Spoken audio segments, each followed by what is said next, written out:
Hello, beautiful people. Welcome back to New Face Entertainment. We thank you. We appreciate you for coming. And also, for those who are coming for the first time, please hit the red subscribe button, and God will continue to bless you in all your endeavors.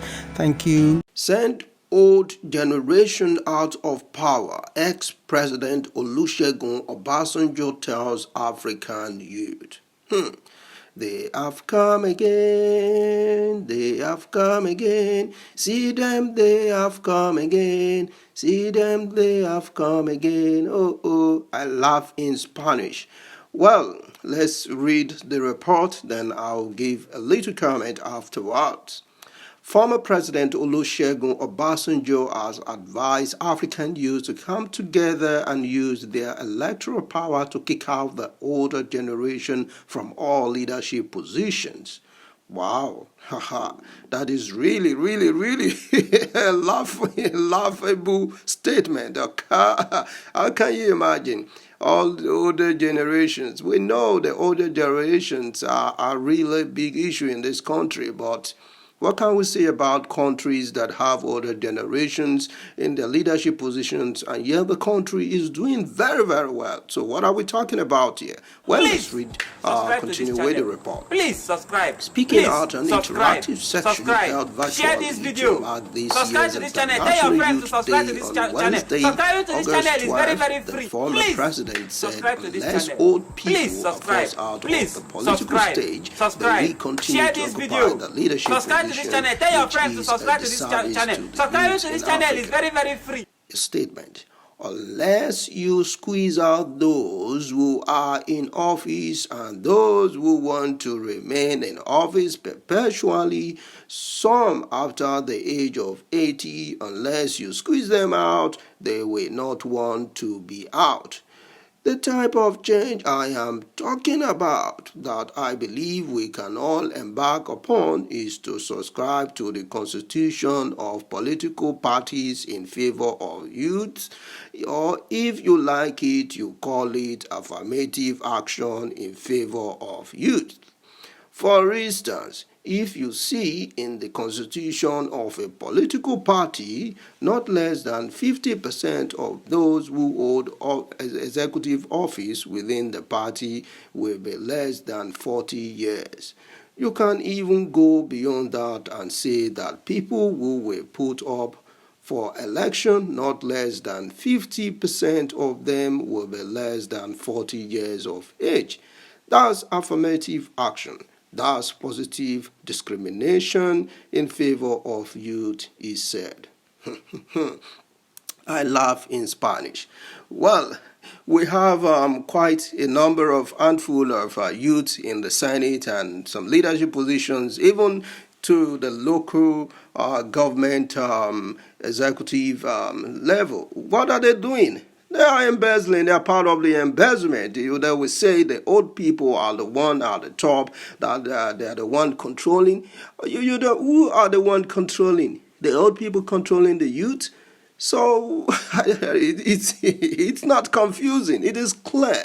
Let's get a look at countries that are really doing well. I know if we mention America, people will say, oh, America is this, America is that.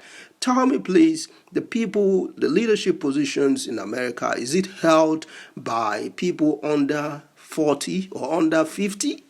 Not at all. Not at all. The people should learn how to hold these people accountable. And how would they be able to hold people accountable when even the leadership, those in the leadership position, has already enslaved the people? They have disempowered the people. The people are not educated. The people are not enjoying facilities, the social amenities. Talk of education, talk of good health, talk of good food, talk of good roads, talk of electricity. We don't enjoy all of these, and yet you are coming to tell us that we can vote through electoral process that among us that they are going to bribe, among us they are going to pay to kill one leader, opposition leader, party or whatever. Among us they will convince that we have different tribes. Among us they will convince that there are Igbo, there are Hausa, there are Efi, Catholic, there are these. Among us, they will try to convince that there are different parties. This is PDP, this is APC, this is NCC, this is CCC, this is DSS, whatever they have, And those people, they keep on migrating from APC to PDP, from PDP to APC. So who are you deceiving? Sincerely, all due respect to our former president Olusegun Obasanjo. He was the first man that had this democracy at his hand, and we know that if the first man has done it well, we wouldn't be facing all of these, because he spent 8 years in the office. How can somebody that has spent 8 years in the office, and even after that, if you see your mistakes, then you come out, to talk about how some of the things that you think that you ought to have done, or if they put this right and this, but when he came out of it, he was still in full support of his party, trying to make sure that it is all about PDP. It is beyond PDP. It is beyond APC. Don't continue to be deceived. Don't let these people deceive you. The leadership position is already being occupied, and the youth that we already have there, they've already been bought over. They've seen it all. How can a youth go into the Senate and within a few weeks you see millions, hundreds of millions of naira, coming into your account, and you see what they are doing, and you now come to tell me this youth, they have so much passion for the country, they tell you they want to do this, but when they get there and they see the corruption, they keep quiet and they are not ready.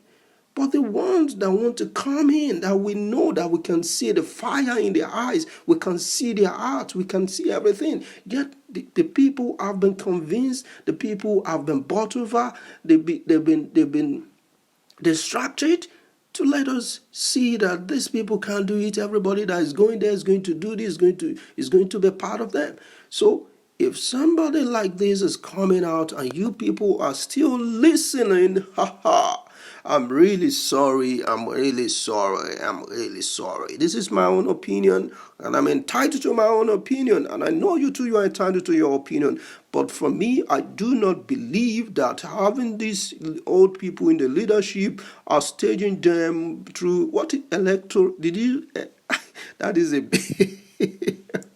electoral. They own the electoral process. Who is going to appoint the head of the electoral commission? Who is going to bring out the money for all the processes? Who? The same people in the leadership position. They have owned the country, and the country will continue to be theirs. There is no need for us to keep on deceiving ourselves. I keep on telling you, don't think about what your country can do for you, but you think of what you can do for yourself, your family, your community, and before you talk of the entire country. First, think of yourself. If you are not okay, your family will not be okay, then the community cannot feel your impact. So what is that impact in your life? The first thing is education. They have robbed so many people of education. Go to the north, the education there, they have good education, but in terms of policy, they don't have policy there. They are not encouraging them. They are not building schools, private schools, public schools. They are not much there, and the people are not going to school. We see it on television, where we see, millions of, kids out of school. They don't go to school, and when they now grow up, what do you think? Imagine somebody that didn't go to school, somebody that is not exposed. And when the time comes, what do you think they will believe? Whatever they tell them in their language, because their language, of course, they understand that you don't need to go to school before you can understand your language. Of course, it's not like you want to learn another foreign language, their own language you understand. So they speak to them in their language. We all saw it in the previous election, where, you see 6-year-old, 7-year-old thumb printing on the ballot paper.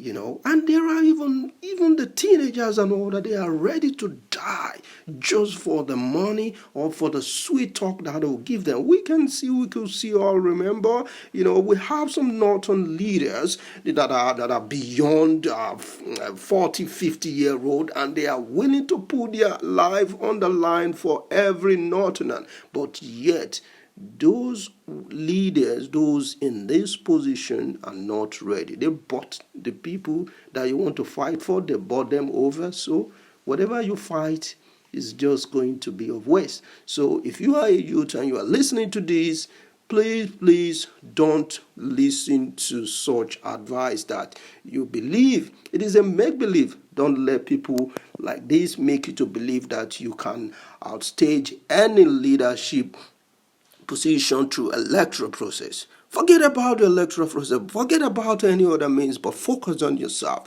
Be the best that you can be.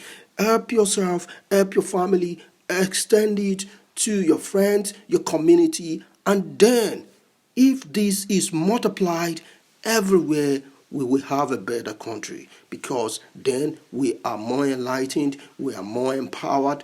Then then and only then I believe the electoral process will work. But for now, we don't have good water, we don't have electricity, education is nowhere to go, the people are jobless. Then it's just a joke. I laugh in Spanish.